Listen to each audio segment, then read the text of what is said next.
Singapore Tech Summit 2024. The air is electric, filled with the buzz of 2,000 of the brightest minds in software development. Cameras are rolling, live streaming the event to the world. On stage, Victor Tan, the 42-year-old founder of CodeSphere, a giant in the tech industry, is holding court. He's charismatic, powerful, and everyone is hanging on his every word. Then, during the Q&A session, a question comes up about emerging markets and competition. Victor leans into the microphone, a smirk playing on his lips.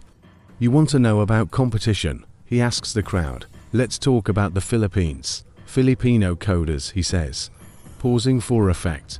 "They do Copycode only. They just change some colors, resell it cheap. There's no innovation." The room erupts. Not in outrage, but in laughter. Some people even start clapping. The camera pans across the laughing faces, a sea of agreement. But then, it briefly catches one face that isn't laughing. It's Mia Reyes. She's 25, and she's sitting in the 10th row. The color has drained from her face. She looks like she's been physically struck. The laughter, the applause, it all fades into a dull roar in her ears. For her, in that single moment, the entire world stopped. Who is Mia Reyes? She isn't the daughter of a tech mogul. She wasn't educated at Stanford or MIT. Mia's story begins in the bustling, noisy streets of Manila, in a small, dimly lit internet cafe. That was her university. She learned to code on a beat-up, pirated laptop, surrounded by the sounds of video games and chatter. She taught herself Python, Java, and Swift, one YouTube tutorial and one borrowed e-book at a time. She wasn't just learning, she was building. Her first major project was born from the world around her. She saw the daily struggles of jeepney drivers, the backbone of Manila's public transport, fumbling with cash, giving change, and losing income. So, she built an app, a simple, elegant mobile payment system designed specifically for them. She called it Pay. It was brilliant. It was innovative. It was exactly what the community needed. Full of hope, she pitched her idea to venture capitalists. Not one, not 10, but 50 of them. The answer was always the same. The market is too niche. The user base isn't tech savvy. It's a great little project, but it's not scalable. Rejection after rejection. But Mia didn't see failure, she saw feedback. To fund what they called her crazy idea, Mia became a machine. She took on 3 different freelance coding jobs. She worked 18-hour days. While others were out with friends, she was debugging code. While others were sleeping, she was refining her UI. Every single peso she earned was split. Half went to her family, to help put food on the table and support her younger siblings' education. The other half went into a jar labeled Singapore. The Singapore Tech Summit wasn't a vacation. It was an investment. It was her one big shot to network, to find someone, anyone, who would see the value in her work. The plane ticket, the hostel booking, the conference pass, it represented years of sacrifice. It was the culmination of countless sleepless nights and missed family gatherings. It was her hope for the future, all rolled into one trip. And now, sitting in that auditorium, hearing those words from a man she once admired, that hope was crushed. Copycode only, no innovation.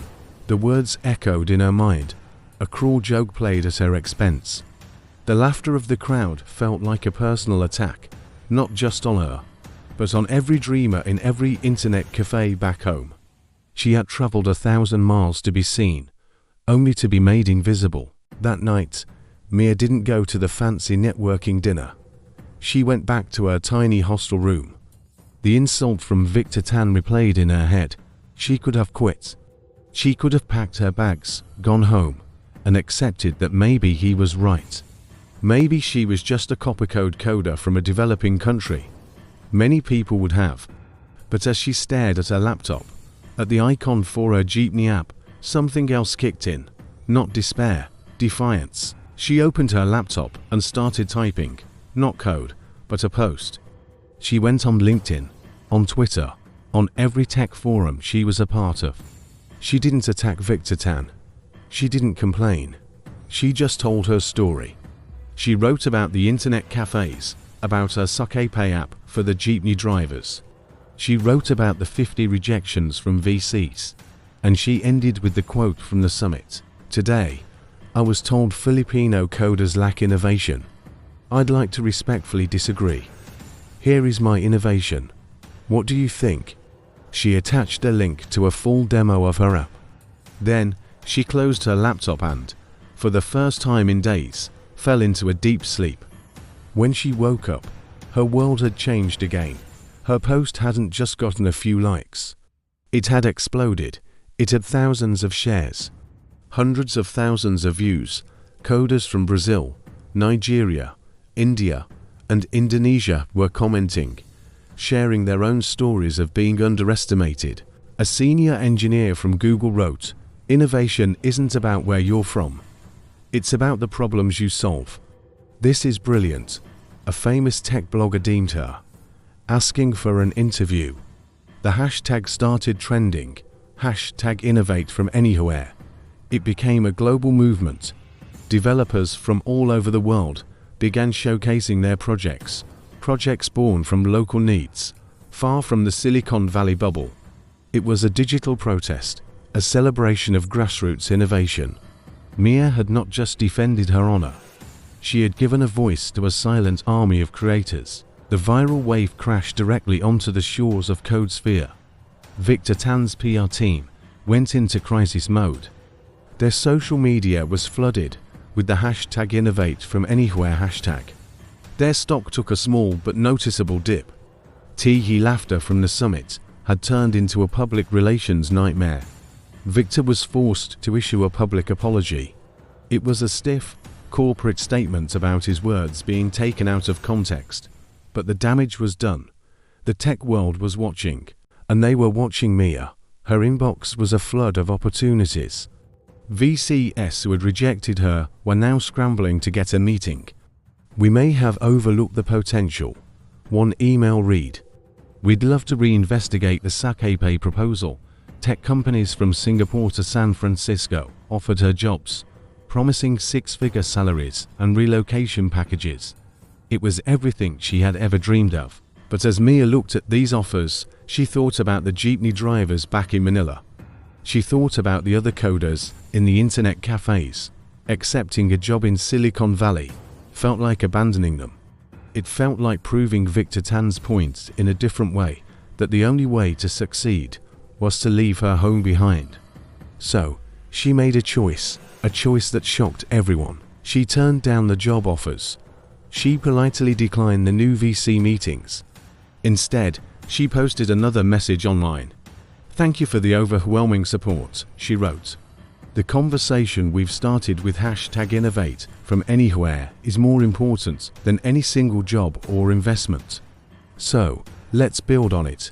She announced she was launching a new platform, DevSource, the mission to connect self-taught and non-traditional coders from emerging markets with mentors, resources, and seed funding.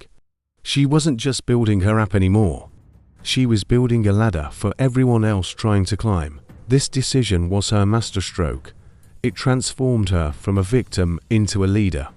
Donations poured in for her new foundation. Top-tier engineers from major tech companies signed up to be mentors. DevSource wasn't just an idea. It was becoming a reality, powered by the very community she had inspired. A few months later, the first DevSource virtual summit was held. It was a stark contrast to the Singapore event. There were no slick corporate sponsors or arrogant CEOs. The speakers were coders from small towns in Vietnam, community organizers from Kenya, and students from the favelas of Brazil. They showcased apps that helped farmers monitor crop health, platforms that provided remote learning to rural children, and systems that delivered clean water. It was a tidal wave of real, impactful innovation. The keynote speaker was Mia Reyes. She stood not on a grand stage, but in a simple co-working space in Manila, speaking into a laptop camera. She didn't talk about anger or revenge. She talked about empathy. She talked about how true innovation comes from understanding a problem deeply, from living it. She spoke about building bridges, not walls, and then something incredible happened. In the live chat, a name popped up, Victor Tan.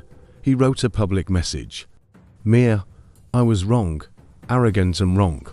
What you are building is more innovative than anything I've done in years. I've just made a personal donation of $1 million to the DevSource Foundation. I hope you'll accept. The internet, once again, went wild. But this time, it was with applause, real applause. Mia's story isn't a fairy tale. It's a testament to the power of resilience. It shows that your circumstances don't define your potential. A single insult, meant to diminish her, became the catalyst that amplified her voice across the globe. She didn't just get a seat at the table. She built a whole new table and invited everyone to join.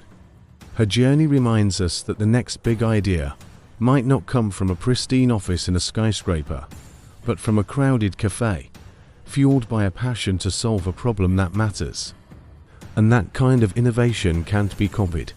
It has to be lived. So, what can we take away from this? Never let anyone else's definition of you become your reality. Your worth isn't determined by your zip code, your university, or the price of your laptop. It's determined by your grit, your vision, and your courage to build something that matters. Thank you for watching.